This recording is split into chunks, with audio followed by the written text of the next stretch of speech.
World, what's shaking? It's 9/11. I'm Chad. It's an episode of This Life Ain't For Everybody, and this day always puts things into perspective of how blessed we are. And knowing where we were, remembering where we were on that morning. I'm on the West Coast, so we were getting feeds of it after it happened a little bit. We're 3 hours behind New York, but to see what was going on and what our brothers and sisters were doing just because they got up to go clock in and go to work at their office that they've been going to for years. Some of them might have been their first day at work. There was UPS delivery men and women in the building. There was catering going on. There was plumbers fixing pipes. There was receptionists, people answering phones, big meetings going on, big meetings getting ready to go on. And then the whole world was disrupted. And my guest today is one man that can get us through a time like that. And I'm sure that he has thought about that day many times in the lyrics that he writes. He's my absolute 100% favorite songwriter in America. I always compare his talents to Jamie Johnson and, Brent Cobb, thank you for being here again, my man. Howdy, howdy, old buddy. Do you remember where you were? Oh, man. Yeah, I was in 10th grade, 9th grade. I was in 9th grade Spanish class. And our Spanish class was split into two. There was one lady, Miss Arnold, that was the main teacher. And then we had a guy named Dr. Lopez that would come in and teach. And my portion of the class got split up. We were in Dr. Lopez's class. And he was drawing on the board the trade centers and planes flying into the trade centers as a demonstration. And we thought he was just giving a demonstration for us to say in Spanish. And we didn't know that it was that, as he was telling us, that's what happened this morning. And once we realized that, it blew. I mean, it was the oddest, eeriest feeling I've ever felt. And as everybody, what's crazy is a few days ago, I was looking up videos of, this sounds morbid, but I didn't do it morbidly, but I looked up videos of people that were, there's a lot of footage of people just jumping out all together out of the World Trade Center. And I did it to, you imagine being in that situation where you're trapped, and I mean, just listening to the phone calls, of people calling their husbands or wives and saying, I'm on the 83rd floor and it doesn't look good. And I mean, I can't imagine, that day they got up and had their last cup of coffee and kissed their kids for the last time. And I just can't even imagine, man. But when you watch those videos, there's almost something calming, because in a lot of those videos, people all at once who had worked together, who every day had come to the same office and had conversations around a coffee pot together, who probably attended each other's kids' birthday parties together. Like, that day they decided together that they weren't going to sit in this room and suffocate to death together. They all jumped together, which is insane. It's incomprehensible. I can't even imagine. But and then you think about the heroes that just went in, the firefighters and the police and everybody who just. You remember this too. I was old enough to know. If I'd have been a little younger, I may not have understood, but I was old enough to know in 9th grade. I think I was in 9th grade to understand. I witnessed the whole country come together. And you did too. Do you remember everybody the day after 9/11? Oh, yeah. And how any kind of petty stuff that just doesn't matter, like all that was aside. It was all about love and support and compassion and empathy, and all the trivial stuff was out the window. You remember how beautiful that moment was? Yeah, when you talk about it, it makes you think, like, why does it take the anniversary 19 years later of this day to spark the conversation? I'm not just specifically pointing you and I out. I'm talking about the compassion, the empathy. Like, where is that, like, on a more consistent basis throughout our homes, our communities? And I'm not pointing any fingers. I'm just saying, like, at this time in our lives, with how weird this year has been, hopefully some people get some of that back today, of sitting there going, this is what our country's really supposed to stand for, right? And now it's almost like, when you say it the way you just did, Brent, it's like, yeah, man, why can't people understand it? Why did it take that kind of a catastrophe, and seeing our brothers and sisters fall like that and make that decision to jump out of a skyscraper building to get us there? I think it's partly because, like anything in life, that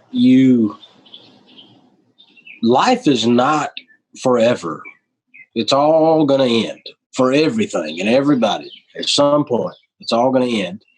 And I think when you take a moment like that, a super sad catastrophe, it wakes everybody up for a second to realize that the normal day-to-day, mundane, 9 to 5, Monday through Friday life is something we've created to take our minds off the fact that it's all temporary. And when something happens to make you go, holy shit, we're all not here forever, you know, it makes you realize, because there are a lot of people that lost their lives that day, and it forces you to realize that this is all temporary. You know, when you start talking about the word temporary, Brent, and you're from where you are, and you do believe in a higher power, you're a God-fearing Christian man. Do you live in the mindset of blessings and privileges of that you were put on earth? You're given what you're given because it's not yours. Do you know where I'm going with that question? It's not really yours, but we have to realize that we are doing it for a different reason. I know that you don't preach, you don't go out. I know you're very spiritual. I know that I've never seen you go out and preach or get on your new song has a lot to do with this, which we'll get into, but do you live by knowing that none of this is ours? Because I'm starting to feel that more and more as I watch my daughter grow up. Yeah, well, it's all, yeah. I mean, I believe in Jesus, you know. I believe it's all a blessing just to experience life at all. But now I've had a pretty decent life. You know, we weren't broke. We were broke, probably more broke than I imagined growing up. You know, we didn't have a whole lot, but we weren't suffering either. You know what I mean? Like we weren't. Life in some places is a lot worse. So it's hard to say that. I mean, maybe for everybody, it's a tricky situation, man, because it's all. It's kind of a blessing to even get to experience it at all, to just get to experience life at all, bad and good, the good with the bad. Yeah, I don't know. My experience is different than your experience.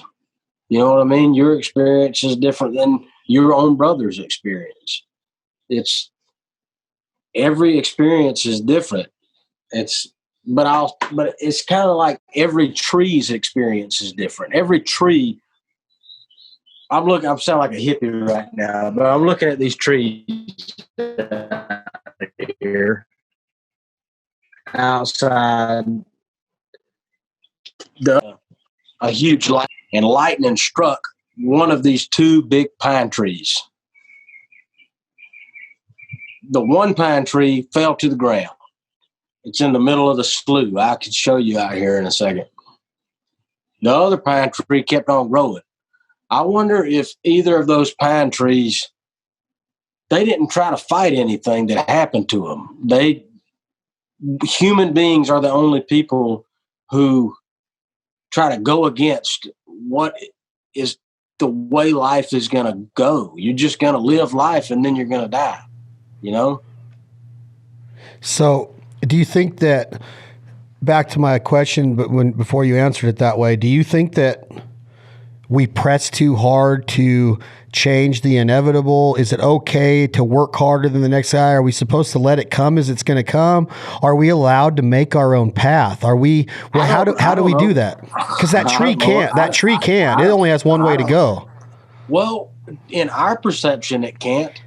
True. I suppose if you were a spiritual being, not of this earth, then your perception of us would say we would look like the tree. Maybe not, though. I don't have the answers. I don't know. To me, it seems like there's a lot more going on around us that we can't see, you know? I don't know. Okay, so then take it to songwriting. And what is your belief in why some songs go and some don't? Is it where are they? Where are they supposed to go? You write unbelievable songs, but then this song over here that a lot of people would never put on that level goes to this height, but this one stays down here. Is that already figured out before you even start writing that song? Like, how does it work out? Like, how do you compare it to what you're doing to make a living? If you're saying that, you know, people can look at us and know that, hey, we're just like those trees, we really aren't supposed to get in the way, then why isn't everything equal? I don't know. I don't know. I don't have the answers. Well, I depend on you for these kind of answers, though. I don't know. I'm trying to figure the shit out too, man. But then I'm also trying to not try too hard to figure it out, because what does it all really matter anyway? I don't know. I don't know that anything matters, but I try to live like it all matters, but I don't know how much it all really does matter. You know, I don't know. So when you say that you live like it all matters, are you still of the mindset that it's okay to be high sometimes, it's okay to be down sometimes, it's okay to be lonely and depressed sometimes, and happy and high and buzzed and stoned sometimes, and straight and sober sometimes, and you still enjoy it all? Absolutely. I enjoy all of that equally. Yes. It's all part of the experience. If you had to put a guess, just an estimated guess on how many people would answer that question the way you just did, how many Americans, let's just take America, how many Americans percentage-wise would you guess would answer it, I enjoy all of that equally? I don't know. Probably not very many. I don't know. Because it's not normal to hear somebody say that they enjoy being depressed. Yeah. I've tried to explain to people how you explained it to me, and they're like, how could you like being depressed? And I tell them that Brent says that is the way that, that's the way it's supposed to be. That's being dark once in a while is what life is all about. So you can see the light. You got to go through the bad to enjoy the good, even though, who's to say what's good and bad? But if you get broken up with, that's dark spot. That could become a dark time. But what is it really teaching you for what's around the corner? What's it teaching you 10 years later? You're a different person because of that, going through the darkness and accepting the darkness. Now, when you're in the middle of it, it's not as easy to accept. But it's kind of like a bad mushroom trip. I have experienced some psilocybin. I've experimented with some psilocybin, not just partying, but just it's an amazing substance. Which psilocybin is the part of the chemical that in mushrooms, magic mushrooms, that make you trip, and when you experience those type of things, sometimes you can have a bad trip, and it ain't very fun, and it's going to last a while. It's going to last a few hours. Anytime I've ever had a bad trip on psilocybin, the next day I still learned something through it. It was bad, but you learned something, you know? And I've also had equally informative experiences through just praying, completely sober. I've prayed to God and I've tripped the same way you would with psilocybin. And in those moments, just like life, you go through bad shit. And when you get through it, if you'll wait it out and you get through it, you're going to learn something. You're going to be different, you know? As a father, and I know how you feel about your family, you've made it evident to me as a friend over the last 24 and a half months. Do you fear for those hard times and those dark times and those bad times and those breakups and getting cut from the varsity volleyball team, or not being the prettiest girl in class, or not being the most popular boy, maybe even getting bullied? Do you fear for that when you look at your kids now, even though you know that we have to learn to go through the dark times, and you yourself have done it? I have done it a lot. Uh-huh. How do you tell them that? How do you feel as a dad when you know those kids that are so part of your being, right? Your makeup, you and your wife. How do you do that? Like, how are we supposed to look at that as parents, knowing that they're going to have to witness that or experience that? I fear for their spirit and the lack of experience that there's, like, I worry now is a different time than it was when I grew up. It's a different time than you grew up. It's easier now for other thoughts and other people's thoughts to infiltrate my kids' thoughts, especially on those ages. You know, when Lila gets to be 12 or Tuck gets to be 12, you know, it's easier for all around the world, other thoughts to infiltrate my kids' happy thoughts or sad thoughts, or happy spirit or sad spirit. And yeah, it worries me. All I can do is hope that I set up a foundation enough for them now, for when those times do come, that they may willingly accept the fact that I think it's a fact that it's okay to be sad and to feel depressed, and they ain't going to last forever. And, you know, you have to, even in those times, this is to my kids, that even in those times, you have to know that it's all a part of this experience of life that is temporary. And just like those feelings are temporary, I hope that I will have set a foundation up enough for them to accept whatever it is going on in their life, you know, and to be grateful for it, you know, I hope. Do you ever wish that you had the power to stop the hands of time, or do you enjoy taking life as it comes, at the speed that it comes, and at the rate when our dads would say, trust me, you're going to be right here someday. Hey, time flies. Time flies when you're having fun. Man, the good days just come and go so fast. It's almost like I was with you on a bus singing songs in February, and it seems like it was last night, and it's literally been 7 months. I'm 45. I feel like I was in my 20s yesterday. I know that you're not scared to die, but do you ever wish you could slow it down because you feel like it's out of control? Absolutely. Yeah, but I wouldn't want to slow it down if it wasn't such a blessing. I didn't know that it was fleeting. If I knew it was forever, I wouldn't want to slow it down.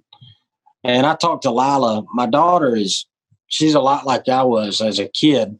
Even as a kid, I knew that those were some of the best days of my life, you know, and I knew that moment wasn't going to last forever. And knowing that and being aware of that was sad, but it was also exciting because it made me really take advantage of the present moment that I was in. And Lila's the same way. She asks me, you know, we have those back porch conversations in the evenings. We'll sit out on the steps, back porch, and look up at the stars and just let her talk about whatever's on her mind. and she's a pretty heavy 6-year-old. She thinks pretty heavy, and she has said, she's like, did you know? She said the other night, she said, these days that we're in right now, they're like the old days. They'll be the old days someday. And I said, I know, baby. That's the way I thought when I was a kid too. This exact moment, right now, me and you having this conversation tomorrow will be a part of the old days, which on one hand is sad a little bit because it's going to be in the past. But on the other hand, the present moment is the simplest it'll ever be, because as time goes by, it's going to get more complicated. So you have to appreciate the simplest moment. Anytime you think about the past, everybody has hard times, but for the most part, when you think about the past, you think about them as the good old days. Man, things used to be a lot more simple back 20 years ago. So if that's true, 20 years from now, we're going to be thinking, man, things were a lot simpler in these days. And I think we have to always be aware of that, So if your heavy thinking 6-year-old daughter, Layla, comes up to dad and says, Daddy, what kind of songs do you sing? Assuming that she doesn't already know for herself, but she wants you to tell her, how do you define what you do as far as, I'm not trying to transition out of what we're talking about. I'm just trying to talk about, because I know that when you hear a question or when you hear a 6-year-old say that to you as one of, if not my favorite songwriter, you got to be thinking like there's a song in that. Because when I heard you say these days or the old days already, like can you define to a 6-year-old what your music is? Or do you even know at this time what your music is? Because I can't, people are like, well, what kind of music does Brent Cobb sing? I mean, I don't know if you even can define it with how heavy some of the lyrics are. I don't even know if you can, and you're the one that makes it up. I just came up with a slogan for what I do that I would say to Lila too. I say, well, baby, I do country music for grown folks. and you can be 6 years old and be a grown folk. You know what I'm saying? Uh-huh. It depends on how far you want to think. This country music for grown folks. That's what I think I do. I don't know if I could argue that. I don't know, but I would say that people that I did not assume were growing, or I made a assumption about, but then they heard it and I was surprised of like, oh wow, everybody gets it. So like, that's a validation to you of like how it hits. Like before we started this, I showed you those screenshots of what I was being told by a friend. As you sit here today in this weird year of 2020, Brent Cobb, do you find balance and acceptance in where you're at because of your body of work, that you're so passionate about that body of work because it's you? Do you find acceptance and balance every day, or do you find, going back to 15 minutes ago in this conversation, do you find yourself ever overreaching or getting in that ideology that something's got to give and I got to do something different? Do you ever get like that?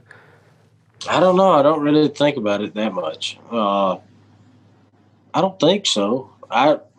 But yeah, I mean, everybody looks back sometimes at whatever they were thinking and go, man, maybe I was trying too hard. I don't know. I don't really think about it. Okay, so we're 3 songs into the new album that drops next month, and I love talking about that part of what you do, because I think that the first 3 songs off of this album, I'm going to name them: The World Is Ending, Keep Them on Their Toes, and Shut Up and Sing. I think they're a lot different from what people have heard. Now, they're going to know it's Brent Cobb, but the lyrics in these songs, and I think it was one of your goals with the production of this album, was the out front lyric that is going to stick. And these first 3 cuts off of this album are amazing. Okay, so kudos to you for writing them and whoever your co-writers are. I know you've heard that from me a million times. There's only so many times I can say that to where you're going to be like, "Oh, buddy, it's okay. I get it. You like my music. I know. I get it." But the messaging in these is pretty deep, Brent Cobb. As simple as they are, it's pretty deep to me. Like when I hear the lines about "Don't show them your hand with the hot pot," like I'm almost like, how in the hell can a human being think along the lines of saying it that way? Because, and then when you hear the new cut of "Shut Up and Sing," I got like at least 60 questions for you about that song, which we're not going to get into all of them. But when you're writing an album like this, are you intentional? Is Brent Cobb intentional with the lyrics? Are you trying to say something that's not just, hey, this is for your enjoyment and your entertainment, and that you're going to brush your teeth and do your hair in the shower this morning dancing around to my music? Are you intentional with these lyrics?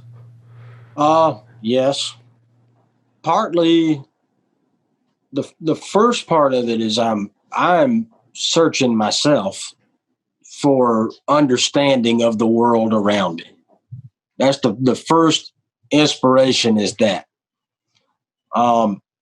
But then, yes, when I write, here's the thing, Chad, you and I are similar in we grew up in a certain place. I grew up in a real rural place, very small town place.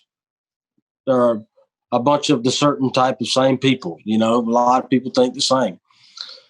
But it's like that everywhere, all over the country, all over the world. And so I have been fortunate enough for my career has drawn me out of where I'm from and to go experience life in everywhere, all over the country, all over the world. And the one common thread that I have discovered is that everybody feels the same way. Everybody feels as strongly about whatever their opinion is as the person that opposes their opinion entirely. But they both feel equally as strong about whatever it is they believe in. The trouble is sometimes neither of them have experienced each other's side of the river, which is a song on the album, This Side of the River. And I wanted this album when I was writing it to let folks know that, hey, you ain't alone. Everybody feels the way you do might be about something different, but they feel the same way that you do about whatever you believe in. And it's not uncommon. You're not the only one that feels that strong about whatever it is you're talking about, Even though it's not the same as the person on the other side of the river, per se. It's like I think that's a really good way of saying, in maturing into my life, I believe that to where no matter what my let's say political views, I'm not going to get into them, but my political views, I believe in them. But the person that doesn't believes just as strongly in his or hers over here. And maybe you can meet in the middle of that river, or at least come over to my porch one day and see it from my side, and I'll go over and do it from you. At least we could have a conversation and at least be educated. It seemed like back, when I was growing up, the internet didn't exist. And if you had a differing opinion, you sat around the kitchen table and had coffee with those people who didn't believe what you believed. And you might have an argument at the coffee table, but then by the evening, everybody'd be hugging and saying a prayer together and having dinner. You know what I mean? And that still exists, but it's gotten so polarized that people don't even know how to hug each other anymore, even though they believe something different. They don't realize that we're all just still human, and nobody wants to even take the time to look at what someone else believes, even though they believe equally in what they're not telling it to you because they don't believe in it. They believe in it just the same, and you're doing the same. You're telling them because you believe in it. So if for no other reason that we can get on the same page, we could at least get on that same page.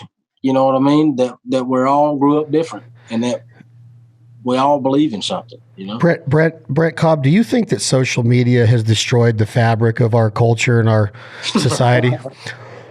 Because my brother called it a long time ago. He said this will be the downturn. which is a great Adam Hood song, by the way. But this will be the downfall and the downturn of society. And in a way, listening to you talk like that, it has been because of we already think. Go ahead.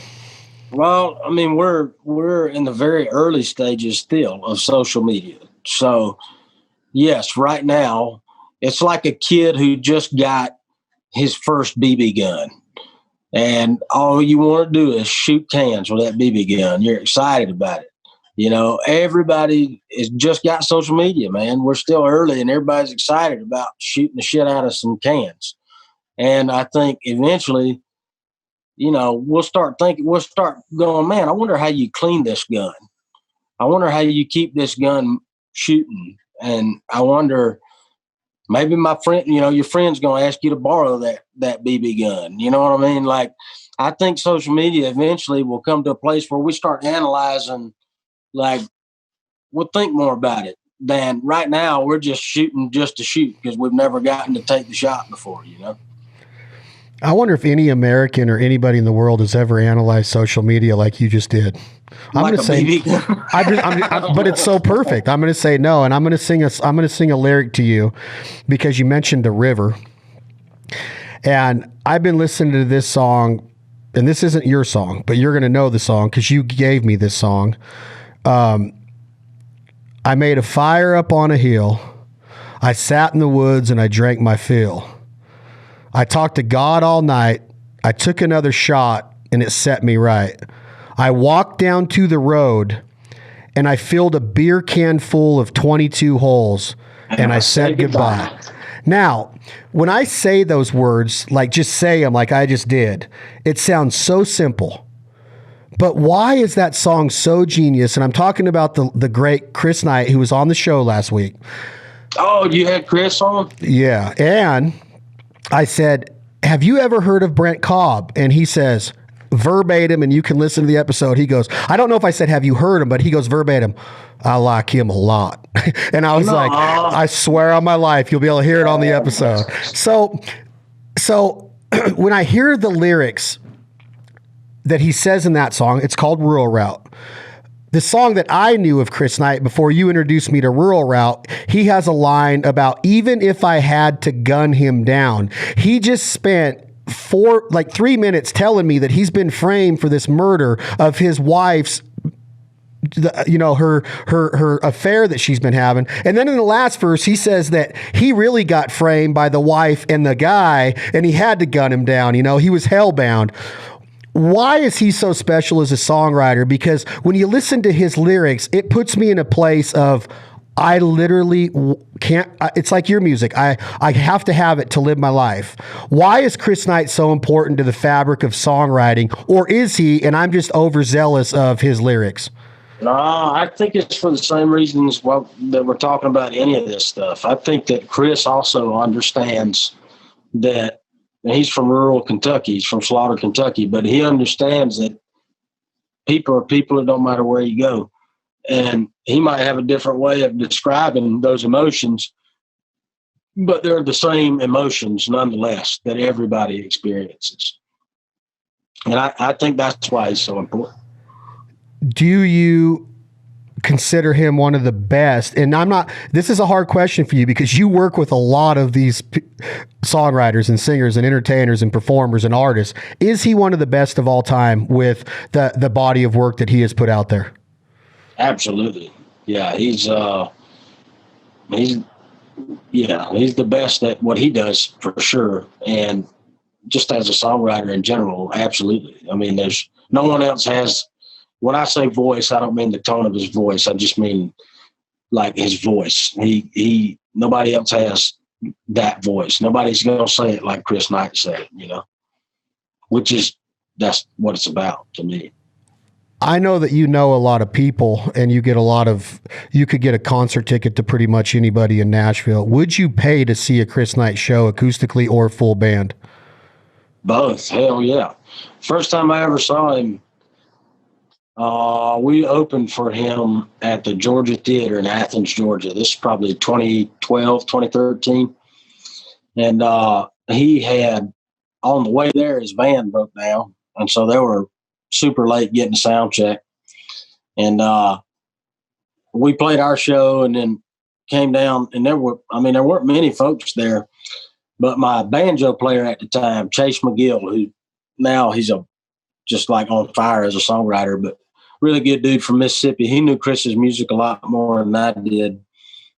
And we went in, he's like, you got to listen. We got to go watch some of Chris's set. So we go in, and it's just him acoustic, and he plays Rural Route. It's the first time I ever heard that song. And, dude, I ain't joking. I started crying right there in the middle of the crowd, man. I know.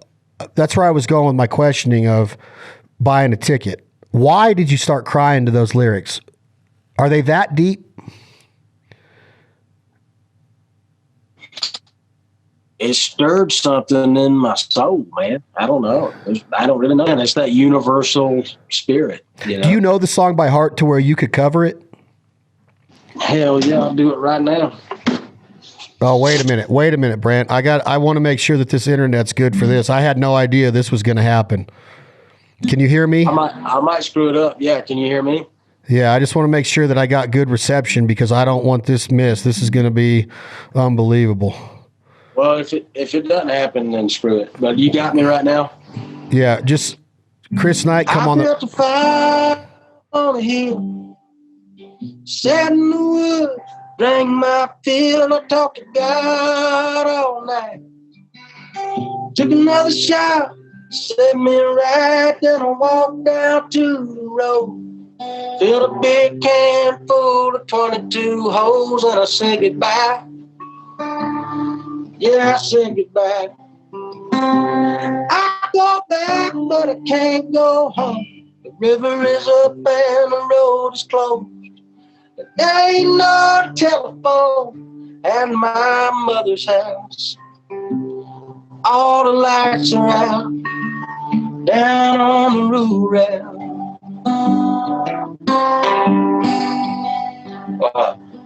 Ain't much of nothing left. Oh shoot, I remember the second verse.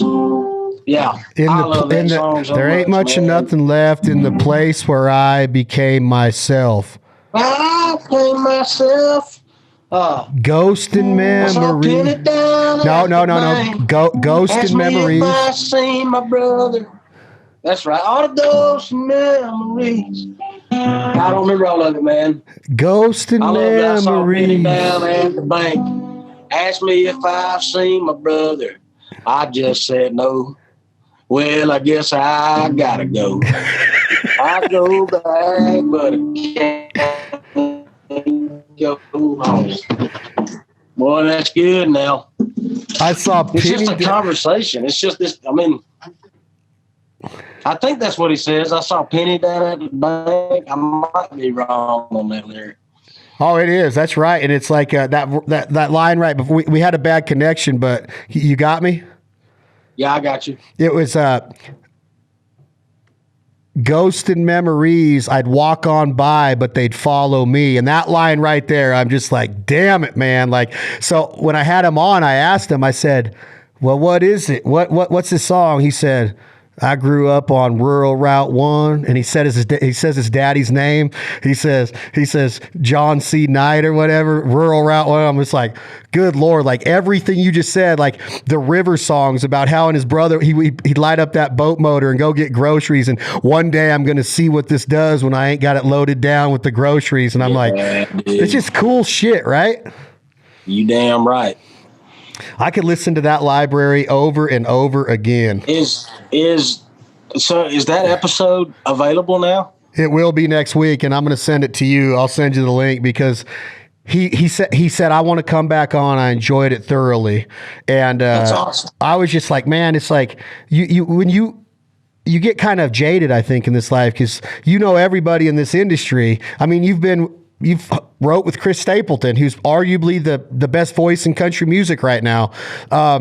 But just having him on here and hearing him say my name and talk to me, and then having him text me, Brent Cobb, and say thank you, I was like, that's freaking Chris Knight, man. Yeah, dude. Absolutely. I saw a quote that a mutual a friend of yours, Miranda Lambert, said that she felt like a 15-year-old meeting Justin Bieber when she met Chris Knight for the first time. Yeah, no, that's absolutely the case, man. A 15-year-old meeting Justin Bieber, that's how it feels when you meet Chris Knight as a songwriter. Wow. Yeah. Wow.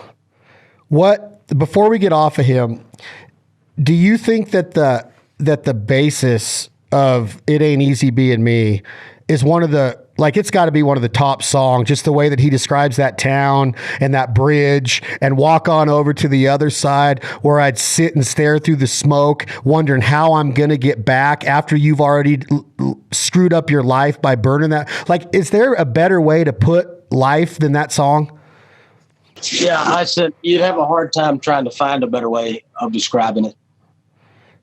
Killer lyrics, right? So when you start talking about the new stuff with you, does Shut Up and Sing mean that when I'm watching an award show that I just want to be entertained, or if I'm at a concert and I just want to go see somebody sing a song, that platform should not be used, even though it is their platform?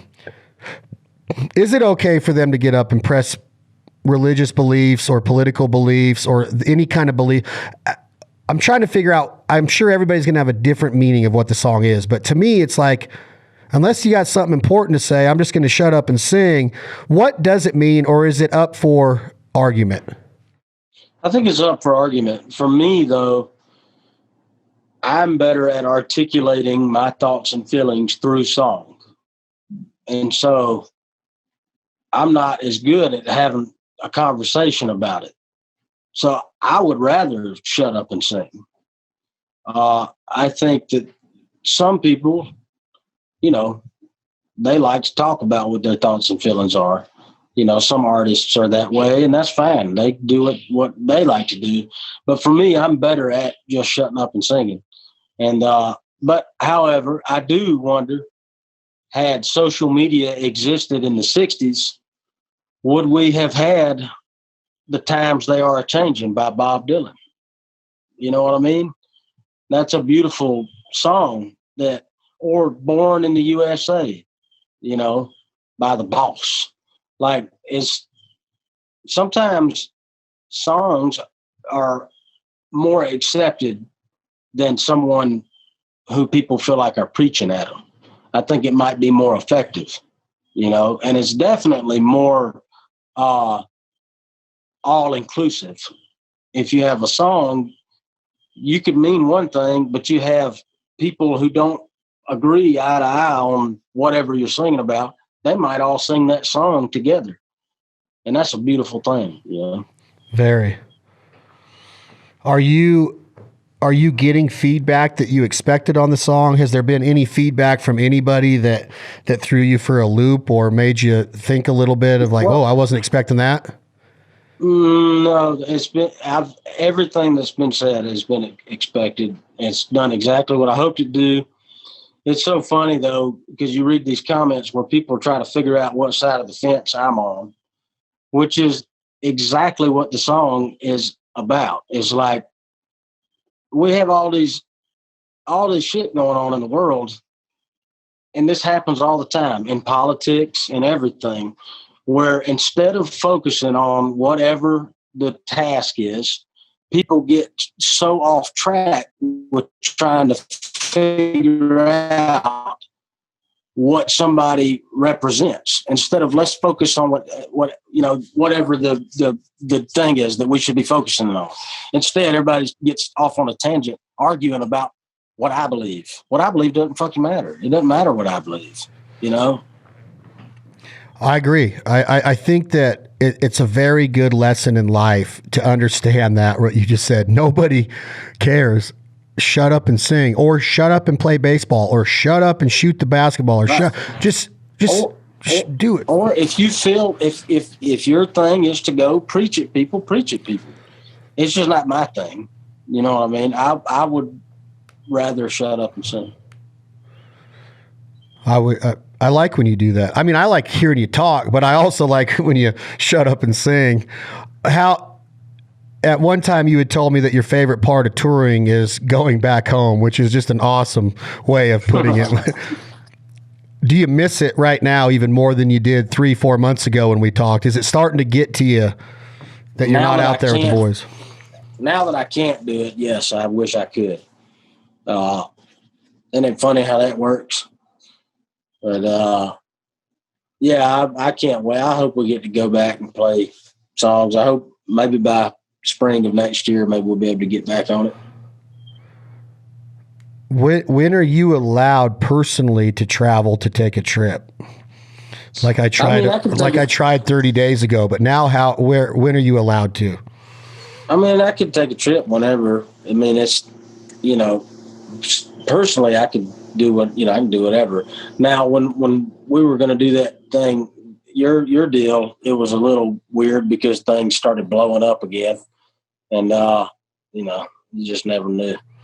But so if I sent you a date and I said, "Hey, could you at least look into this one?" Would you try to look into it for me? I would. Okay, I'm going to today.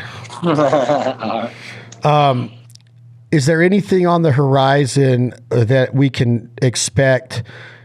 The new vinyl's coming out. The vinyl is kind of you alluded to mushrooms earlier. It's all, I think it has something to do along the theme of mushrooms. Is this allowed to be talked about? Has it been released to public? And why? What gives you this idea? I'm obsessed with vinyl. How do you come up with this design or create the creative on this one? Well, through my experiences of psilocybin and praying, here's the thing. I'll get to the creative part of it, but the psilocybin, you can achieve the same experience through praying. Psilocybin mushrooms, they just get you there quicker. And so through these experiences, it caused me to write this whole album of, when you're tripping, you kind of have this feeling of oneness with everything, and that, time doesn't matter. It's all happening. It already all happened. It's all going to happen at the same time. And I may not have wrote this album had it not been through that experience. And so I wanted to incorporate the dancing mushrooms on the album, on the vinyl cover. At one time, Brent Cobb, you said in an interview, or I may have been eavesdropping on something, I can't remember it, and you might not even remember saying it, but you said after Shine on Rainy Day that you never knew you'd have another opportunity to put out another album. You had no idea that people would accept it the way now. You had earlier music out, but there's people like Rob Snyder that have told me, Channing Wilson said it on this podcast, when he heard Shine on Rainy Day and then the album in its entirety, he was blown away. Like, he goes, what in the hell is going on? Brent Cobb is onto something. Then all of a sudden Providence comes out. You got King of Alabama about Wayne. You got songs on there that are just freaking genius. Has your mindset changed on the forward momentum or the forward focus of where you're bounded to go with this career? Because now I've heard from people that are on the radio now, Travis Denning on this podcast said this. Ray Fulcher, who's a songwriter in Nashville, said this, that in 10 years, Brent Cobb will be the biggest thing in country music.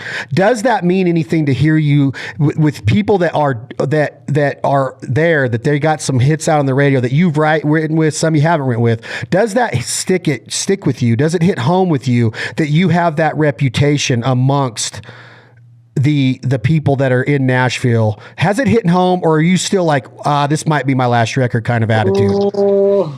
I've always played the long game, and I always hoped that eventually, if you stay in it, anything you do, eventually you'll become the influence, and so now I'm starting to see some of that, where people that are coming to town, they have listened to me for a long time, because they're into the songwriters and that sort of thing.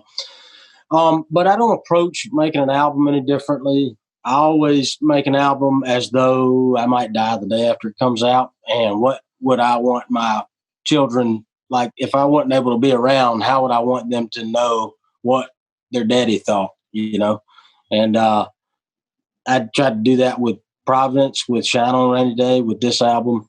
And at this point, I'm making a decent living doing it. And so I don't plan to not ever make an album again. But at the same time, you know, if I can't make an album again, I've at this point said anything that I could say. And but yeah, as long as I can keep doing it, I'm going to keep doing it. It's never a to hell with it thought process. It's just I'm going to do it as long as I can do it, you know. So how long does the mindset take to transition from the current album that's getting ready to release in 30 days to sights on the next one? Do you already know that you're writing for another album right now, or does it take a little bit? Like a baseball player gets done with the World Series and he goes to Vegas and parties a little bit before spring training in a couple months. For sure. Well, I've started to develop already the idea of what I think the theme of the next album will be. I haven't yet started writing the actual songs for it, and it may take a completely different turn than what I think it's going to take. I really don't know until I get closer, because right now, like you said, I mean, I hadn't even released this album, so it's kind of hard to. My mind is still on those songs, so you know, until we get it out, yeah, there's definitely a lag time. You know, there's definitely a time between albums that I start thinking about it. We've had discussions about a friend of yours named Luke Bryan. Luke Bryan can sing a country song. Luke's been in a lot of discussions about some of the songs that he has put out. His new album is freaking awesome. Okay. Like, it's awesome. There's one song on there I don't like. There's one song on there I don't like. I'll never like it. The first song I think it is with is that Where Are We Going? No, that song is awesome. But this song is called what's it called? Shaking Boots, Knocking Boots. I'm just not a big fan of it.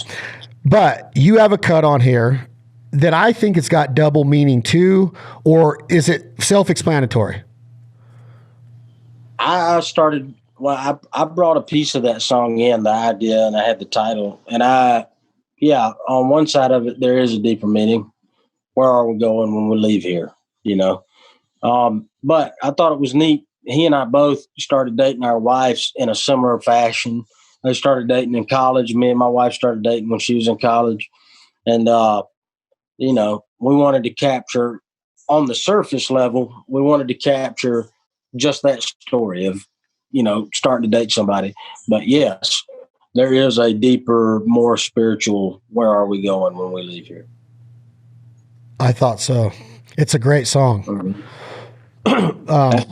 Mutual, another friend of yours, Randy Montana, has a song about a boat on there that is very good, in my opinion. It's a country album, man. It's like, it's country. It's just got a lot of country to it, and I like it. He's great, dude. Yeah. Randy or Luke? Luke's got both. Luke's got a lot to say, man. I don't think folks realize it, you know, and it's cool because he hadn't shown all of his cards. He still has some aces up in sleeves, you know. What happened last week? Are you allowed to give me any insight of Capricorn? And are you proud of what happened? And are we going to be blown away by what you and Adam are getting ready to put out? Will we hear your voice on the new Adam Hood record? Who was involved? I've yet to put my voice on the Adam Hood album, but Adam just asked me if I would. Here's how it all happened. So last year he was talking about making a new album, and I said, man, I don't want any credit, but if you will just let me help you pick songs for this album, I would love to be a part of that process. And because he's one of my best friends, but I'm also a huge fan of his, you know? And so there are 2 or 3 conversations, and finally he just said, well, why don't you just produce the damn thing? And but I said, okay. And then Ben Ratliff, who is managing Adam now, he is the one that actually put together the Blackberry Smoke at Capricorn. And what an amazing way of making an album, especially an Adam Hood album. I mean, that's historic already.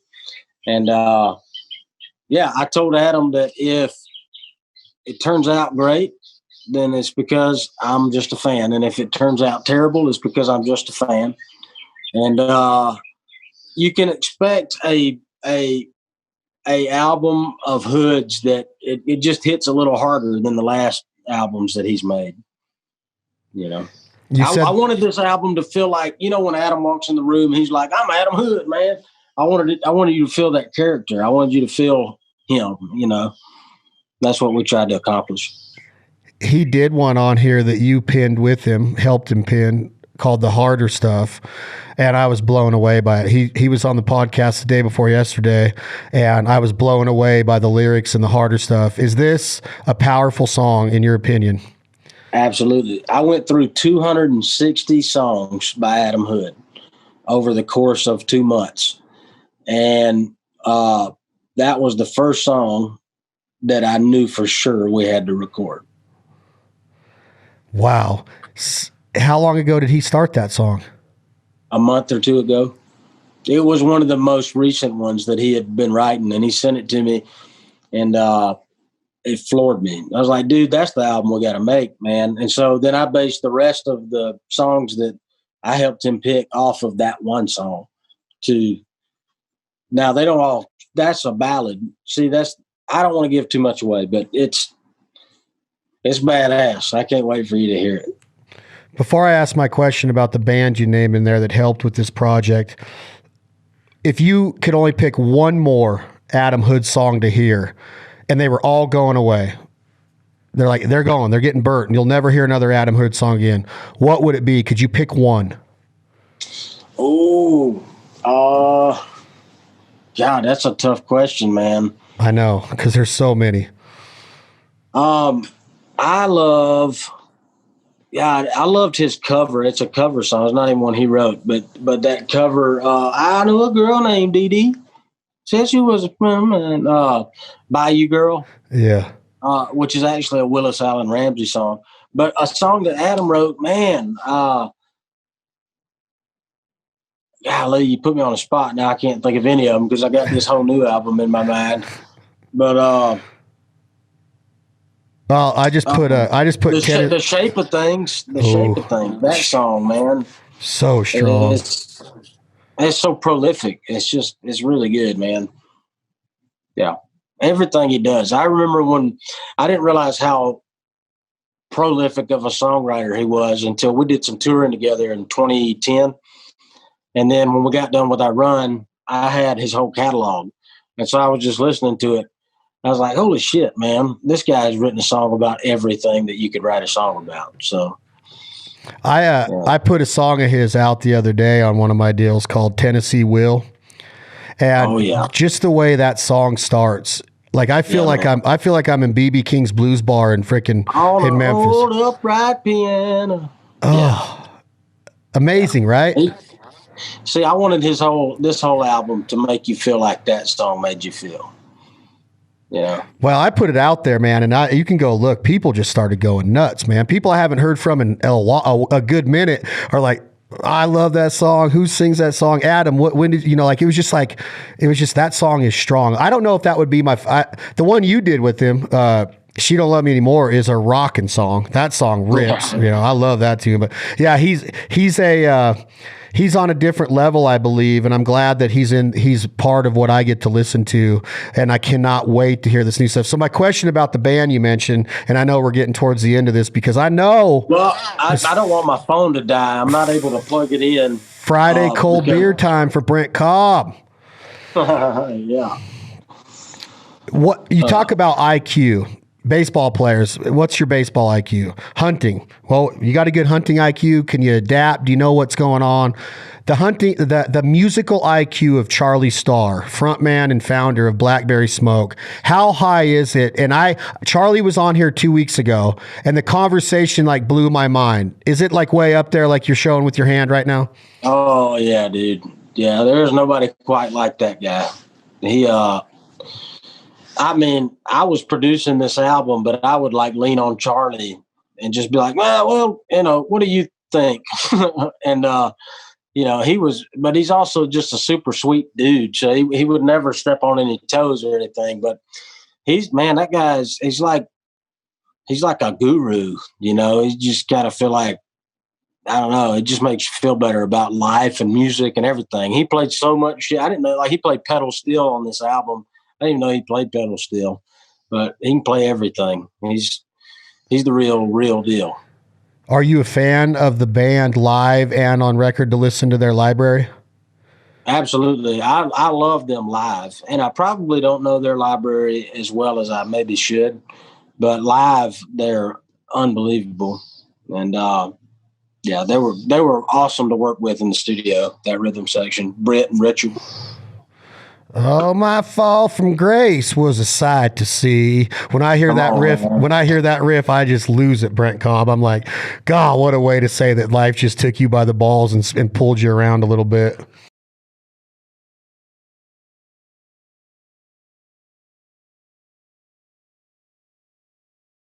Did y'all hear what I was saying before about I was telling Adam the other day, Brent, about the reaction. You and I have touched on this with the reaction that people have. And I was talking to Travis Denning about both of you guys, about the consensus that's in my group of all the people that I work with or I associate with or party with or whatever. Everybody loves the music, right? Adam says that his views and his listening his Shazam numbers go way up when it appears on the TV show or when it appears on a podcast and stuff like that. Where is the music going? And if we keep chipping away, Brent Cobb, if we keep doing what we're doing in our part, is everybody going to be hearing this music the way that I want them to and the way that I feel that they deserve to? Are we on to something here? I think so, but only time will really tell. It's hard to tell. You think that we could be, though? Yeah, I think you're the only one of your stature, caliber that's trying to do what you try to do on your platform, which is really cool because we have a similar demographic. You know what I mean? We're the same kind of folks. Adam, do you figure when you sit next to Brent Cobb and knowing how long y'all have been friends, do you often ask yourself as his friend, his songwriting companion, his good buddy, why in the hell hasn't he broke? And then do you ever say the same kind of shit about Adam Hood, Brent? Adam, you go first.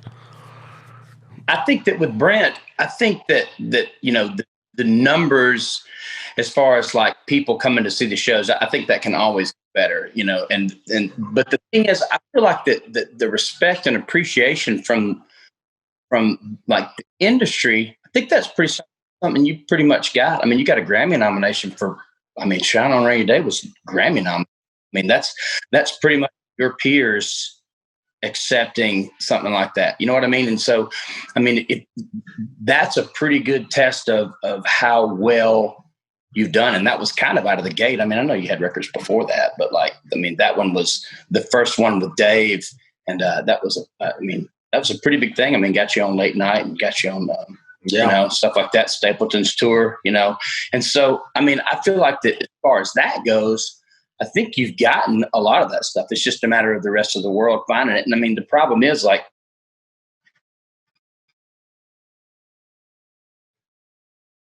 you know, you've had big, but yourself, somebody are they going to play your songs on the radio? I just don't think radio is even a thing to worry about. Yeah. At this point, you know, I think you're at the top of your game though. You know? I think that Adam's been doing it about 15 years longer than I have. And I've been doing it 15 years. And so someday, I think we're making the album right now that's going to finally get Adam his due.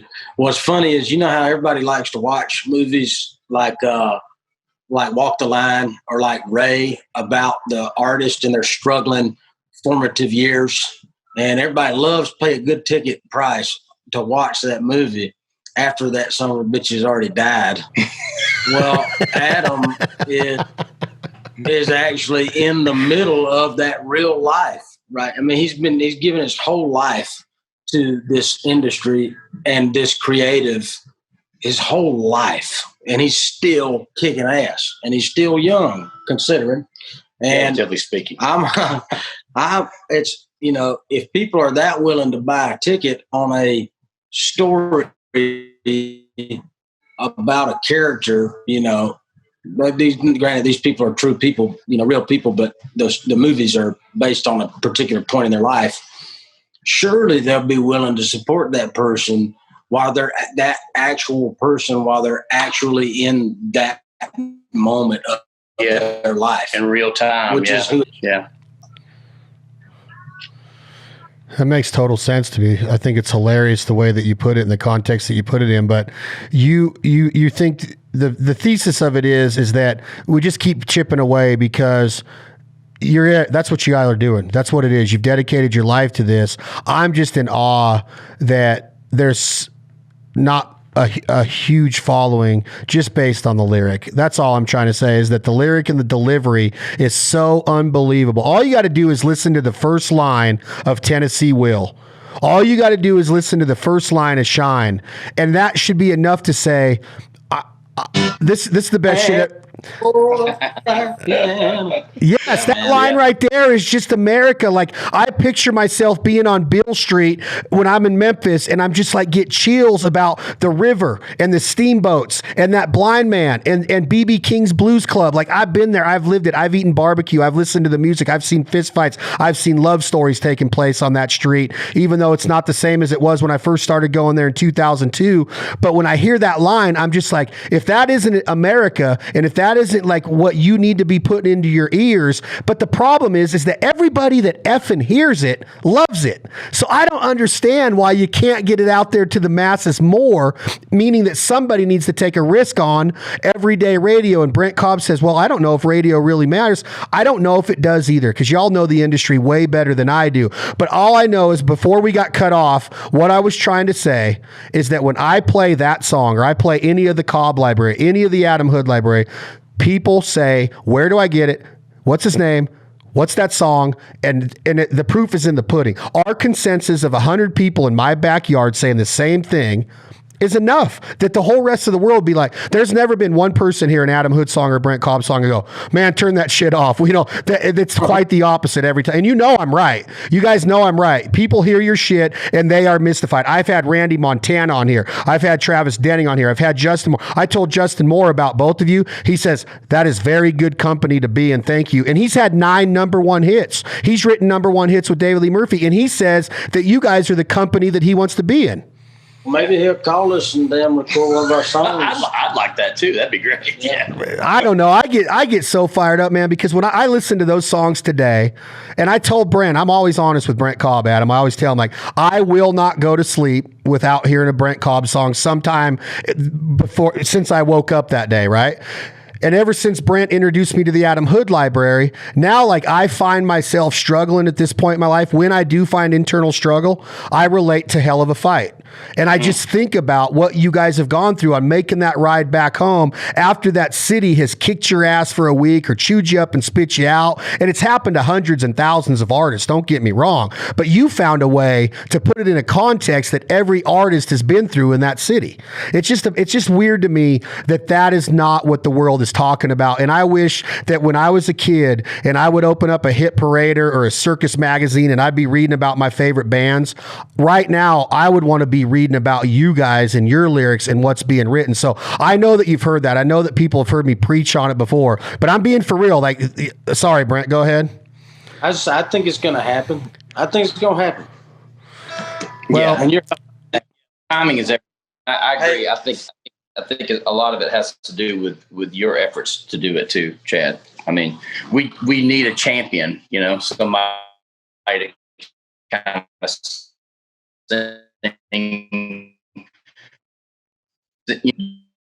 You're doing that. Hey, Chad, hey. I have to play a show in about an hour, but I have to. Listen, I'm going to get. Wait a minute. Just end it by this.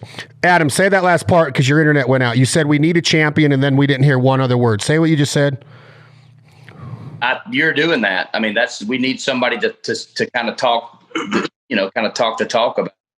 That's what you're doing, Thank you. Yeah. Hey, look, and I do it because I mean this, and I know Brent's got to go play a show, and you guys don't even need to sing one. I'll just tell people when this is over to go get the freaking music and just listen to and just pay attention to the way you feel after you hear the lyrics of "She Don't Love Me No More," because I've been there, and then listen to "Hell of a Fight" or "Tennessee Will," and then go listen to every single fucking song that Brent Cobb has written and played, or go listen to "Tailgate Blues" by Luke Bryan if you want to hear unbelievable lyrics about having a conversation with yourself and what a tailgate song should sound like.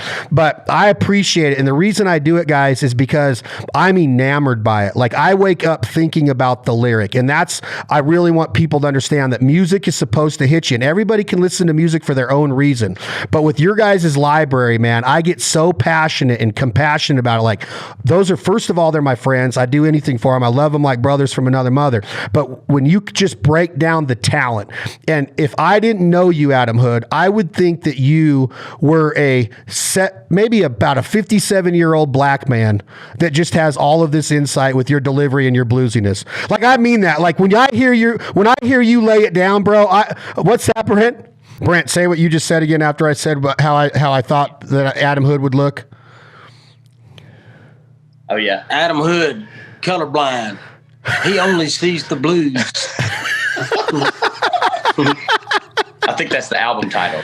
I love it. See, you just come up with that shit that quick. But I really do. It's just like there is so much life in this lyric, man. If y'all want to do one, I don't know if it'll play out. I don't know if the microphone's going to hold it, but I'm telling you guys, I have never seen the reaction to music that I see when I put your guys' stuff on. And I wish I could just run people through here and let you hear it. I don't know if you can hear me right now, but I appreciate you coming on here and finish this one out. The new album you're working on right now, you're finishing up Adam Hood's new record. It's going to be a Brent Cobb produced album from Capricorn Studios in Georgia. You're putting the finishing touches on it in Nashville as we speak. When can we expect the release date? And you sang one song on your episode last week, Adam, called the realest stuff. And is it called the realest stuff? Hey, It's called the harder stuff. The harder stuff. Yeah, we'll probably. I would imagine I won't do anything this year. We'll probably put a single out, but we'll probably wait for the album release to come out next year. I mean, that'd probably be the safest bet, just because, when you put out a record, you really want a tour to support it. So, we kind of want to wait till those doors open. And we got some opportunities coming next year that we would kind of like to hold off on. But yeah, we'll put a single out for the end of the year this year for sure. I've been hearing rumors, man. I can't wait. Yeah. And we made some plans today that I get to see you in less than a month. Well, a month from tomorrow. No, a month from today. A month from today. I can't wait. Yeah, I can't wait, dude. I've been working on the venue today. I got some. It's going to be a killer time. My birthday party is going to be played and headlined by the great Adam Hood. Adam, thanks for jumping in there. I know you're busy. Go rest your vocal cords. Get this album out. I can't wait to hear it. Tell Brent thank you. I know he had to run off to get on stage. Are you going to watch him? Yeah. I'm probably going to finish up watching kind of what's going on in the studio, and then I'll probably head over there with him. So where's he playing tonight? Thank you. He's doing something at Bobby's Idol Hour. Our buddy Mondo Signs does he puts it on his YouTube page and just has a guest and stuff like that. So I think Brent's going to do that Brent Cobb version of the Bobby's Idol Hour. I did it week before last. Awesome. Well, you take off and I'll finish this up and tell people where to find the music. I appreciate you, brother. I'll see you soon. And I can't wait to hear the new album. Thanks, brother. See you soon, man. All right, brother. Talk to you soon. See ya. See ya. Ladies and gentlemen, Brent Cobb. We got a little bit of Adam Hood there right at the end. And go find their music. I'm telling you, the lyrics are so powerful, the entire library. And I apologize for the audio, the technical difficulties, COVID, the California fires. It's a weird year. We got to keep our chins up. We got to stay within the rope, stay focused, stay in our lane. We're going to come out of this, man. It's as frustrating as heck when we've seen what's been going on with America right now. And I ain't bitching. It ain't no pity party, but we got to come together and figure this out. And music is one way that I do that with myself. Personally, I like to sit in a hot tub and listen to Brent Cobb, Adam Hood, Leith Lofton, Drake White, Kyle Daniel, Paul McDonald. I can keep going on and on and on about who I love, but just check it out on the Foul Life playlist right now, available on Apple Music, soon to be on Spotify. And do yourself a favor and go download Shine On Rainy Day album, Providence Canyon album, Brent Cobb's new songs off of his upcoming album, Keep 'Em on Their Toes, and Adam Hood's entire library on Apple Music and Spotify is genius. So go listen to him, support him. We're proud to be friends with him. I can't wait to see him again in person. Adam's going to be out here playing my birthday party next month. I'm excited for that. This has been another episode of This Life Ain't For Everybody podcast, brought to you by our friends Lynchburg, Tennessee, Jack Daniels. Enjoy it responsibly. Never allow underage drinking. Everything in moderation. Thank you all so much for the subscriptions and the downloads and all the ratings and reviews. My name's Chad Belding. We are going to go out with an Adam Hood song, right? We're going to go out with a duo song, a duo. This is called She Don't Love Me Anymore. She Don't Love Me No More. She Don't Love Me. It's written in so many different ways on your sources, but just go look up She Don't Love Me. Adam Hood featuring Brent Cobb, Jake and Tom. Hit that button. Thank you all so much.